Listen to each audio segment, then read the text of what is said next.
Did you write any of these songs while you were in the Air Force? You know, I started that song when I was in the Air Force, the first draft of it, yes. Mm-hmm.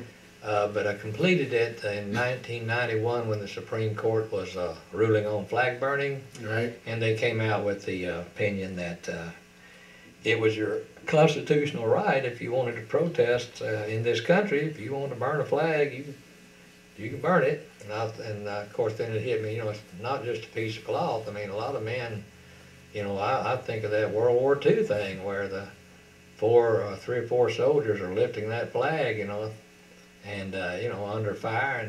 And people died for that piece of cloth. So it's not just that, it's also reflects something that men have given their life for, so it's more than that. Here's a little piece of information that you may or may not know, but when they retire a flag and it's no longer useful, they do burn it. Yeah. And sure then they properly bury it. And so the protesters are kind of like fooling themselves, thinking that they're disgracing the flag, because when you retire a flag, you do burn it. That's true. You know what's interesting, if you notice that since the Supreme Court made that decision, you don't see people doing that much anymore.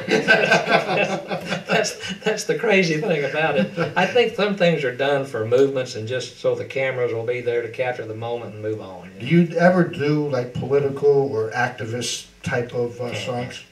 No, I believe in God, and I believe in love, and I believe in communication and working together, and I don't think we ought to get out and throw public fits for anything. But they do, you know. And you don't express that through your music? No. So the venues that you go to, whatever venue you go to, your material is always appropriate for the venue. It's a family type of show, right? If it is, that's correct. You know, I've never had anything in our lives that I can think of, you know, except I remember one time I was doing a show and I was going along with it, and some little old woman was on the front row with her hands, the whole time, it did like a 45-minute show or something, she kept her hands over her ears the whole time, visibly, which everybody could see, and that kind of got me a little bit. I wondered, you know, once she's sitting there on second, third row with her hands over her ears the whole time. So after the show, I went up and asked her, I said, was her music too loud? I thought, you know, she's an older lady, maybe it's too loud. She said, no, it's your singing. I said, well, you can't fix that, so I'll have to live with that. She lied. Hey, I think she was just tone deaf. I don't know what her problem was. Maybe wrong vibrations, I guess. I don't know. Now, you also write songs, Becky. No, actually, I don't write. You don't? I'm the secretary, and I take it down in shorthand for him most of the time. But you do provide leads on some of the material. You know, I might put a word in here or there, or say that musically that fits really good, or something like that. I do a little bit of critiquing, but as a rule, no. Critiquing, how is it that a wife critiques your work? Is there ever like pushback on her critiques? You think I'm going to answer that, Bert? Want me to be honest? I'm the honest one. You think I'm going to take that bait? Oh. I'm just saying that out there. Whether you bite it or not, it's up to you. No. I love every little critique she gives me. I appreciate it. Now, when you work together and you're putting together a song, you're both on your instruments. No. No. Usually he's on guitar. You're on guitar. And I'll have a steno pad, and I'll take it down. In the early days, so much so, more so then than now. And you just play the necessary chords for the song. You know, we fine tune it after that. Like after that, we may add, like you may do just a 4-chord song, and then you may decide, gee, you know, now that we've got this locked in, now we've got pretty much what we're going to do here.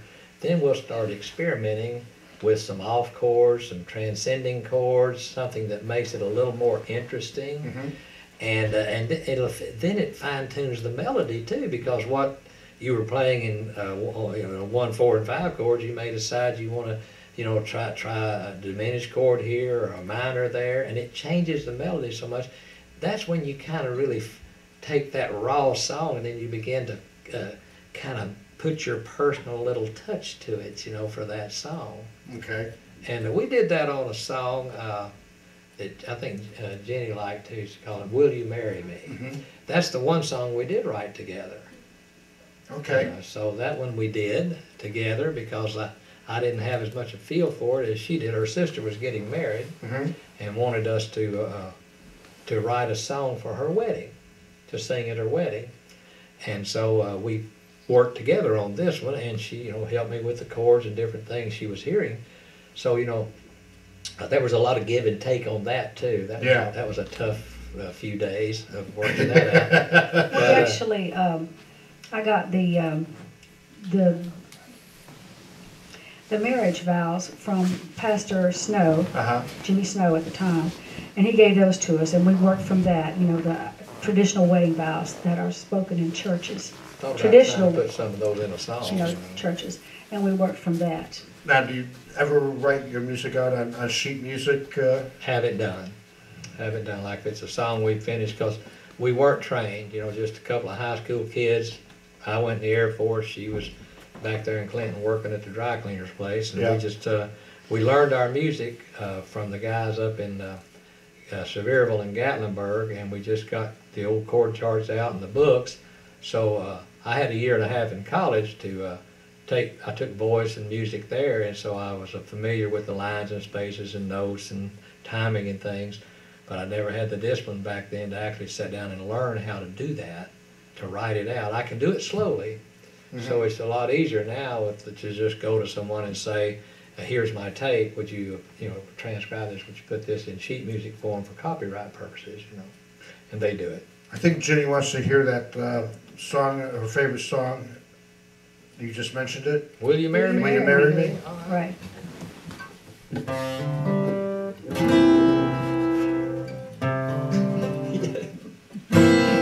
Will you marry me?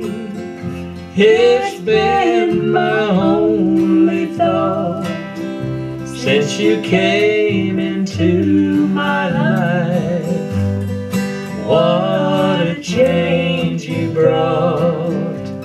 Forever by your side, if you will be my bride. So I ask on bended knees, will you marry me? I will join you at the altar and in the eyes of God. Promise my love to you for our everlasting life. I will honor you and treasure you in sickness or in health.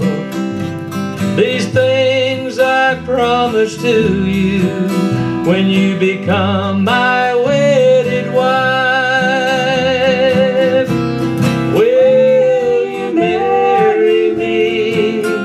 It's been my only thought since you came into my life. What a change you brought.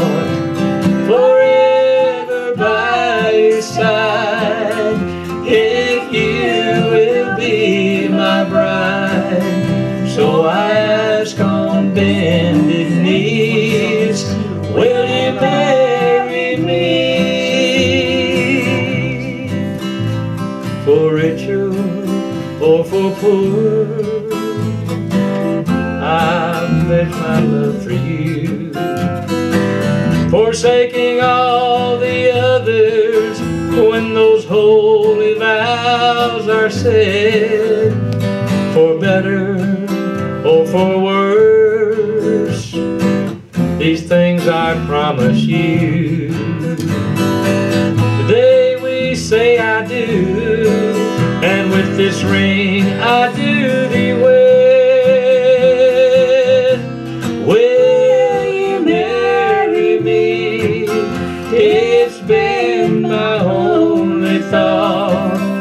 since you came into my life. What a change you brought, forever by your side.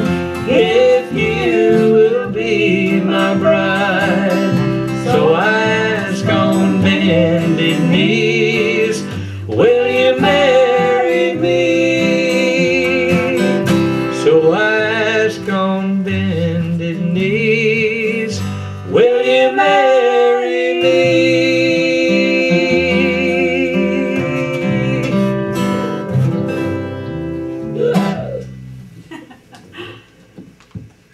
That's a great song. It is when I do it right. I forgot the words to that and the chorus too. Where's that go? Richard.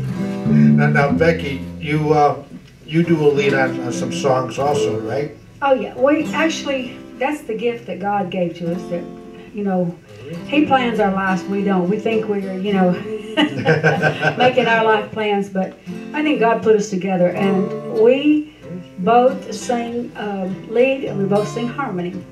So, Can we hear one from you that you do lead on?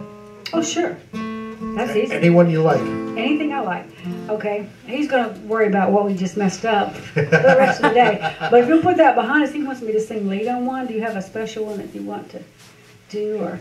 You want to do which one? You